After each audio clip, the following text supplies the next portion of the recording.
Avant de passer à la présentation de l'assiette de la TVA, on va présenter les régimes d'imposition ou la notion de fait générateur de la TVA ou de l'impôt d'une manière générale. Le fait générateur d'un impôt, c'est l'événement qui donne naissance à la dette du redevable vis-à-vis du trésor public. Autrement dit, c'est le moment d'exigibilité de la TVA. C'est-à-dire à partir de quel moment la TVA devient exigible. À partir de quel moment le redevable doit verser le montant de la TVA au trésor public. Donc, en général, on distingue entre deux régimes principaux, à savoir le régime de droit commun, c'est le régime de l'encaissement, et le régime du débit, c'est un régime optionnel. Pour la TVA et en fonction de fait générateur, il existe un régime d'encaissement et un régime de débit. Donc le régime de l'encaissement, c'est le plus suivi au Maroc. On devient redevable après règlement et avance des clients, c'est-à-dire après le règlement effectif de l'opération et l'encaissement de montant de la vente, la TVA devient exigible. Donc ça, c'est le régime d'encaissement. Et pour le régime de débit ou le régime de facturation, c'est un régime optionnel. On a le choix d'opter à ce régime. Et la TVA devient exigible suite à la simple facturation de montant de l'opération. Donc ça, c'est le régime de débit. Donc le régime du débit, une fois le compte du client est débité, l'opération devient exigible. Mais généralement, le régime de droit commun, c'est-à-dire le régime le plus suivi, c'est le régime de l'encaissement. On paye la TVA qu'à partir de l'encaissement de montant de l'opération pour verser le montant de la TVA au trésor public. À côté de ces deux régimes, c'est-à-dire le régime de l'encaissement et le régime de débit, pour les importations, pour les produits importés, le fait générateur ou la date d'exigibilité de la TVA, c'est le dédouanement de la marchandise. Donc, au moment du dédouanement de la marchandise, la TVA devient exigible et la société doit verser le montant de la TVA. Pour les livraisons à soi-même, pour les biens par exemple produits par l'entreprise pour elle-même, pour les biens meubles, le fait générateur ou la date d'exigibilité de la TVA, c'est la livraison de ces biens. Et pour les biens immeubles, c'est la date d'achèvement des travaux ou des constructions. Donc on distingue entre la livraison à soi-même, soit des biens meubles. Donc la date d'exigibilité, c'est la livraison de la marchandise. Et pour la livraison à soi-même de biens immeubles, donc c'est la date d'achèvement des constructions ou des travaux réalisés par la société. Et pour les opérations d'échange, le fait générateur, c'est la livraison de la marchandise. Lorsqu'on procède à l'échange d'un bien contre un bien, c'est la livraison de la marchandise ou bien la livraison de ce bien qui donne naissance à l'exigibilité de la TVA et au paiement de la TVA. Donc au Maroc, on distingue en général entre deux régimes, le régime de l'encaissement et le régime de débit. Donc le régime de l'encaissement, c'est le régime de droit commun et les sociétés ont le droit de faire l'option au régime de débit. Et la détermination de la TVA exigible passe par la délimitation de la base imposable dans un premier temps et l'application des taux d'imposition sur cette base imposable. Donc la base de calcul de la TVA comprend le prix de bien augmenté de l'ensemble des frais facturés ainsi que les intérêts de crédit s'il y a lieu, diminué des réductions accordées les rabais, les remises, les escomptes, les ristournes, etc.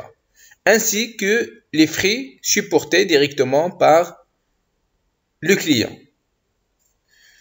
Donc la base imposable est constituée par le prix du produit vendu ou de service rendu, tous frais compris, ainsi que les frais facturés, à savoir les frais du transport, les frais d'emballage, les compléments payés par l'acheteur à l'occasion d'une révision de prix, les droits et taxes afférents aux produits ou aux services à l'exception de la TVA, diminuer des différentes réductions pratiquées sur le prix, ainsi que les frais mis à la charge du client et qui les supporte directement. Un exemple pour la détermination de la TVA exigible. Donc, il s'agit d'établir la facture d'un bien dont le montant de la TVA est de 20%, ayant les caractéristiques suivantes. Le prix de catalogue est de 17 500 dirhams. Les remises accordées de 2%. Le forfait de transport, c'est-à-dire le transport facturé, est de 1250 dirhams. Les emballages non récupérables avec un montant de 720 dirhams. Et les intérêts pour paiement à terme de 860 dirhams. Donc on va déterminer dans un premier temps le net commercial. Donc le prix d'achat est de 17 500 dirhams. La remise accordée est de 2%. Donc 17 500 fois 2%, c'est dans 350. Donc le net commercial est de 17 150 dirhams. On va ajouter le montant de transport de 1250 dirhams, le montant des emballages de 720 dirhams et le montant des intérêts de 860 dirhams. Et on aura un prix hors taxe, tout compris, de 19 980. Donc le prix hors taxe est de 19 980. Et on va appliquer le taux d'imposition de 20%. Donc la TVA est de 20%. 20% fois 19 980, ça fait un montant de 3 996. Et le montant, ou bien le prêt TTC, est de 23 976. Donc ça, c'est la méthode de la détermination de la TVA exigible. Ou bien la TVA facturée sur les ventes. Et la TVA donc s'applique à des taux ad valorem. Donc on a 4 taux d'imposition, le taux de 20%, le taux réduit de 14%, de 7% et de 10%. Donc pour les taux ad valorem ou les taux réduits, donc on a le taux de 7%. Il est appliqué sur les denrées et produits de large consommation, le sucre raffiné, les conserves de sardines, le savon de ménage, le lait en poudre, les produits pharmaceutiques et les fournitures scolaires, l'eau et la location de compteurs d'eau et d'électricité, les voitures économiques, y compris les produits et matières entrant dans leur fabrication, etc.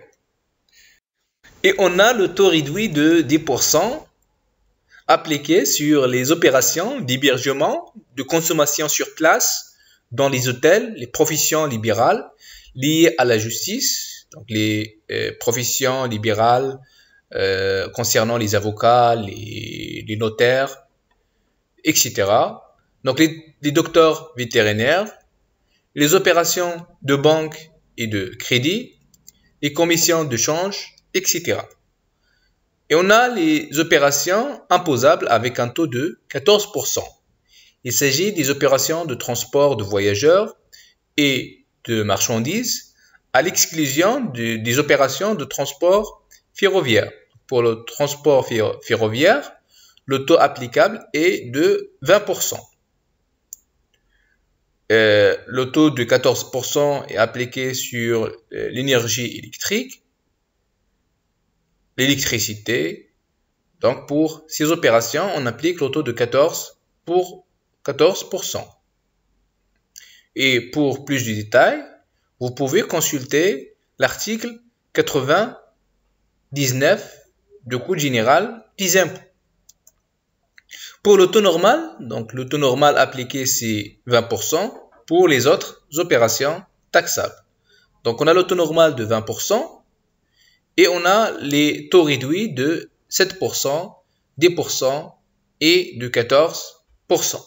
Donc on détermine la base imposable et sur cette base, donc on va appliquer des taux d'imposition en fonction de l'opération ou de la nature de l'activité exercée par la société.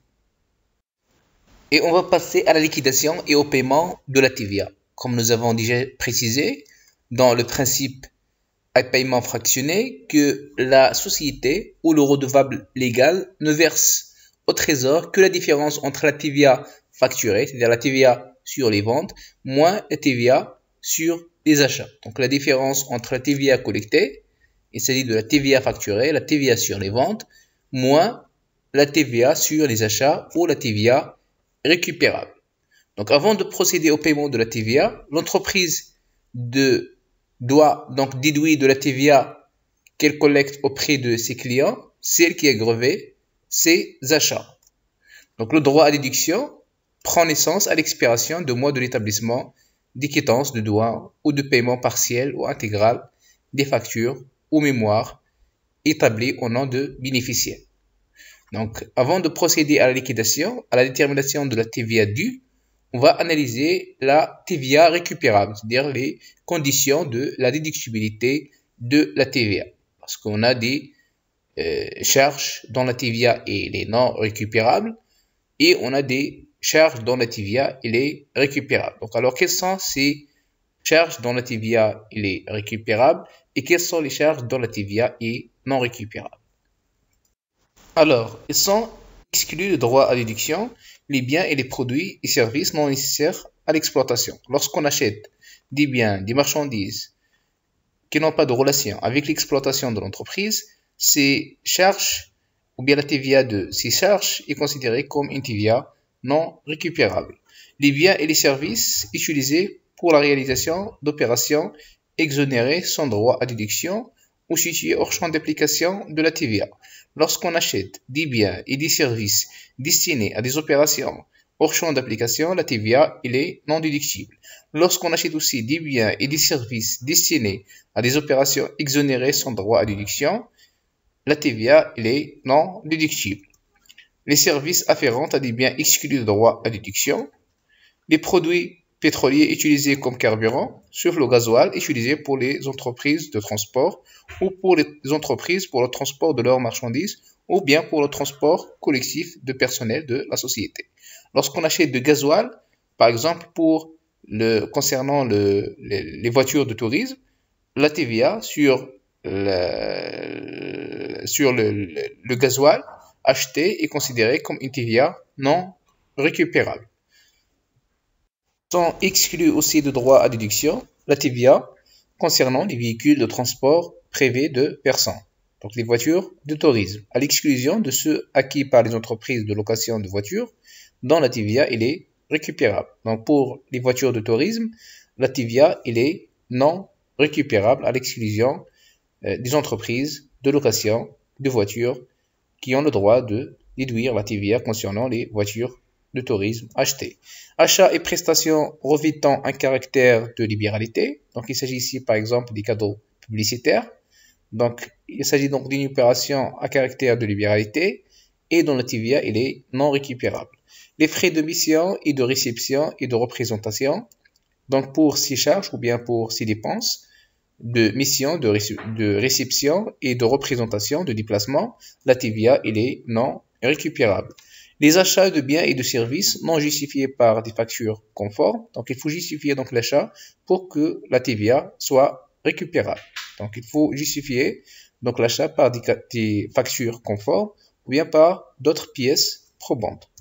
Les achats dont le montant dépasse 5 000 dirhams par jour et par fournisseur, dans la limite de 50 000 dirhams par mois et par fournisseur, réalisés en espèces. Donc lorsque l'achat dépasse 5 000 dirhams, au prix d'un seul fournisseur par jour dépasse les 5 000 dirhams, la partie donc de la TVA concernant le montant qui dépasse les 5 000 dirhams est à réintégrer. Donc la partie, c'est-à-dire la TVA, elle est déductible dans la limite de 5 000 dirhams, c'est-à-dire de montant de l'opération. Donc il faut transformer, donc ça c'est un montant TTC, donc il faut transformer donc le montant TTC en montant hors taxe, donc 5 000 en fonction bien sûr du taux de la TVA, savoir si 20%, 14%, 10%, 7%, de transformer donc le montant en montant hors taxe et de calculer le montant de la TVA. Et cette TVA donc, est déductible dans la limite de 5 000 dirhams par jour et par fournisseur et dans la limite de 50 000 dirhams par mois et par fournisseur. Après la détermination du montant de la TVA facturée et le montant de la TVA récupérable, c'est-à-dire la TVA sur les ventes et la TVA sur les achats, ou la TVA récupérable sur les achats, on va procéder à la liquidation, c'est-à-dire à la détermination de la TVA due au montant de l'impôt dû.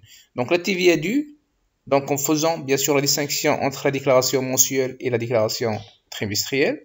Donc la TVA due dans le cas de la déclaration mensuelle, c'est la TVA facturée de mois N, moins la TVA récupérable concernant le mois N, moins le crédit de la période précédente, c'est-à-dire la TVA ou bien le crédit de mois précédent. Donc la TVA due, c'est la TVA facturée, c'est-à-dire la TVA sur les ventes réalisées au cours de mois N, moins la TVA récupérable sur les achats effectués par l'entreprise pendant le mois N, moins le crédit de la période précédente. C'est-à-dire si on a un crédit concernant le mois N-1, on a le droit de récupérer bien sûr ce crédit sur le mois suivant.